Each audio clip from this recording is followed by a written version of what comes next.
नमस्कार। हिमालय से एक नदी निकलती है। एक ही नदी, लेकिन 3 देशों में उसके 3 अलग-अलग नाम हैं। तिब्बत में उसे यारलुंग ज़ांगबो कहते हैं, भारत में वही ब्रह्मपुत्र बन जाती है और बांग्लादेश में जमुना।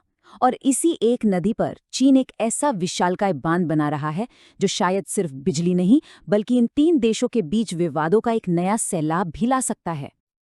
तो चीन जो ये हाइड्रो पावर प्रोजेक्ट बना रहा है, उसकी क्षमता है 60,000 मेगावाट। अब ये आंकड़ा सुनने में तो बहुत बड़ा लगता है ना? लेकिन इसका असल मतलब क्या है? चलिए इसे समझने के लिए इसकी किसी और चीज से तुलना करते हैं। तो जरा अंदाजा लगाइए ये कितना बड़ा है। इसकी तुलना करते हैं दुनिया के सबसे बड़े बांध चीन के ही थ्री गॉर्जेस डैम से। ये जो नया बांध है ये उससे भी लगभग 3 गुना ज्यादा बिजली पैदा करेगा। ये सच में एक सुपर प्रोजेक्ट है। तो आज हम इस पूरे मामले को परत दर परत समझेंगे। सबसे पहले जानेंगे कि ये प्रोजेक्ट कितना विशाल है, फिर इससे जुड़ी जो पर्यावरण की चिंताएं हैं उन पर नजर डालेंगे। इसके बाद पानी की राजनीति को समझेंगे, फिर देखेंगे कि भारत का इस पर क्या रिएक्शन है, और आखिर में बांग्लादेश के बदलते रुख को भी समझने की कोशिश करेंगे। तो चलिए सबसे पहले बात करते हैं इस प्रोजेक्ट के स्केल की। आखिर चीन यारलुंग ज़ांगबो पर ऐसा क्या बना रहा है जिस पर इतना बवाल मचा हुआ है? तो ये बांध बन कहाँ रहा है? ये बन रहा है तिब्बत की मेडोक काउंटी में, ठीक उस जगह जहां ये नदी एक जबरदस्त मोड़ लेती है, जिसे ग्रेट बेंड कहते हैं, और वहीं से भारत में एंटर करती है। यहां से हर साल करीब 300 अरब किलोवाट घंटे बिजली बनाने का प्लान है। और ये कोई हवाई बात नहीं है, ये चीन की आधिकारिक 14वीं पंचवर्षीय योजना का एक बहुत जरूरी हिस्सा है। अब चीन का तर्क क्या है? चीन का कहना है कि ये मेगा डैम उसके एक बहुत बड़े नेशनल गोल का हिस्सा है, 2060 तक कार्बन न्यूट्रल बनना। मतलब कोयले जैसे जीवाश्म ईंधन पर अपनी निर्भरता खत्म करके क्लीन एनर्जी की तरफ बढ़ना। और ये बांध उसी दिशा में एक बहुत बड़ा कदम है। ठीक है, तो चीन के लिए ये क्लीन एनर्जी है, एक बड़ा महत्वाकांक्षी प्रोजेक्ट है। लेकिन जो देश नदी के बहाव में नीचे की तरफ हैं, उनके लिए ये डर का कारण क्यों बना हुआ है? और यहीं से शुरू होता है हमारा दूसरा हिस्सा, पर्यावरण से जुड़ी चिंताएं और इसका भारत और बांग्लादेश पर क्या असर हो सकता है। देखिए, भारत और बांग्लादेश के लिए सबसे बड़ा डर तो पानी के बहाव को लेकर ही है, कि चीन जब चाहे पानी रोक ले तो सूखा पड़ जाए, और जब चाहे छोड़ दे तो भयानक बाढ़ आ जाए।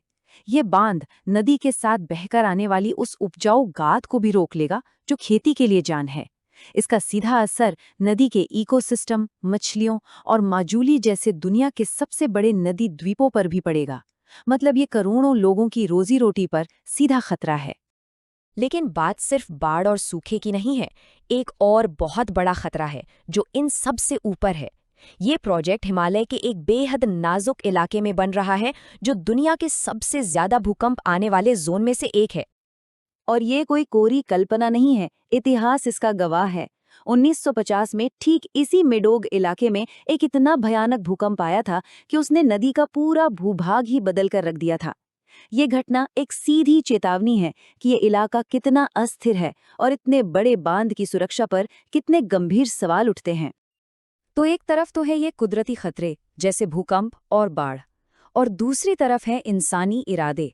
तो अब पर्यावरण से आगे बढ़कर बात करते हैं जियोपॉलिटिक्स की, कि कैसे पानी एक राजनीतिक हथियार बन सकता है। इस पूरी बहस में एक शब्द बार बार आता है, हाइड्रोहेजेमोनी। सुनने में थोड़ा मुश्किल लगता है, पर इसका मतलब बहुत सीधा है। जब कोई शक्तिशाली देश जो नदी के ऊपरी हिस्से में है, पानी के बहाव पर कंट्रोल करके निचले देशों पर अपना दबदबा बना लेता है। और इसी हाइड्रोहेजेमनी के डर से भारत चीन के इस कदम को एक बहुत ही खतरनाक चीज के तौर पर देखता है। भारत इसे एक संभावित वाटर बॉम्ब कहता है। ये शब्द ही अपने आप में बताता है कि भारत की चिंता कितनी गहरी है।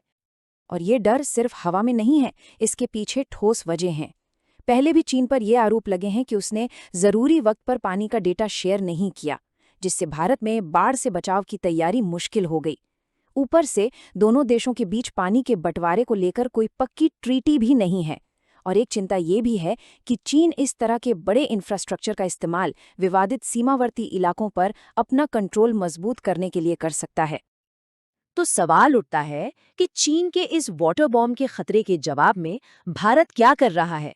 क्या वो सिर्फ देख रहा है नहीं, यहीं से आता है हमारा चौथा हिस्सा, भारत का स्ट्रेटेजिक रिस्पॉन्स। भारत ने एक मल्टी प्रोंग स्ट्रैटेजी अपनाई है। मतलब एक साथ कई मोर्चों पर काम हो रहा है। एक तरफ चीन से डिप्लोमैटिक लेवल पर बातचीत चल रही है, तो दूसरी तरफ भारत खुद भी स्ट्रेटेजिक बांध बना रहा है, सैटेलाइट से नदी पर नजर रखी जा रही है और दूसरे पड़ोसी देशों से भी सहयोग बढ़ाया जा रहा है। और जब हम दोनों देशों के बांध बनाने की सोच को देखते हैं तो एक बहुत बड़ा फर्क साफ नजर आता है। चीन का मेन फोकस है बस ज्यादा से ज्यादा बिजली पैदा करना। वहीं भारत का जो सियांग अपर प्रोजेक्ट है उसका मकसद बिजली बनाने के साथ साथ बाढ़ को रोकना और पानी का बफर स्टोरेज बनाना भी है, ताकि नदी के बहाव को मैनेज किया जा सके। अब इस पूरे कहानी में चीन और भारत के अलावा एक तीसरा बहुत ही जरूरी किरदार है, बांग्लादेश, जो नदी के सबसे आखिरी छोर पर बसा है। तो चलिए अब देखते हैं कि इस मुद्दे पर उसका क्या स्टैंड है और वो कैसे बदल रहा है। बांग्लादेश के रुख में एक बहुत दिलचस्प बदलाव आया है। पहले वो भी भारत की तरह ही इस बांध को लेकर काफी चिंतित था, लेकिन हाल के दिनों में, खासकर अगस्त 2024 के बाद से बांग्लादेश और चीन के रिश्ते काफी मजबूत हुए हैं। अब दोनों देशों के बीच डेटा शेयरिंग और यहाँ तक कि जॉइंट प्रोजेक्ट्स पर भी नए समझौते हो रहे हैं। और इस बदलते रुख का एक ताज़ा और ठोस सबूत भी है। हाल ही में बांग्लादेश के मुख्य सलाहकार मोहम्मद यूनिस चीन गए थे और उन्होंने इसी नदी के हाइड्रोलॉजिकल डेटा को साझा करने के एक समझौते पर साइन किए। ये बांग्लादेश की फॉरेन पॉलिसी में एक बड़े शिफ्ट का साफ साफ संकेत है। तो कुल मिलाकर हम देख सकते हैं कि ये मामला कितना पेचीदा है। ये राष्ट्रीय हितों का एक सीधा टकराव है। एक तरफ चीन की ऊर्जा सुरक्षा की जरूरत है, तो दूसरी तरफ भारत और बांग्लादेश के पानी के अधिकार और पर्यावरण की चिंताएं हैं। और यही टकराव इस मुद्दे को इतना उलझा देता है। और ये सब हमें एक बहुत ही बुनियादी और मुश्किल सवाल पर लाकर खड़ा कर देता है कि जब एक नदी कई देशों से होकर गुजरती है तो उस पानी पर हक किसका है? वो पानी असल में है किसका? ये एक ऐसा सवाल है जिसका जवाब शायद इस पूरे क्षेत्र का भविष्य तय करेगा।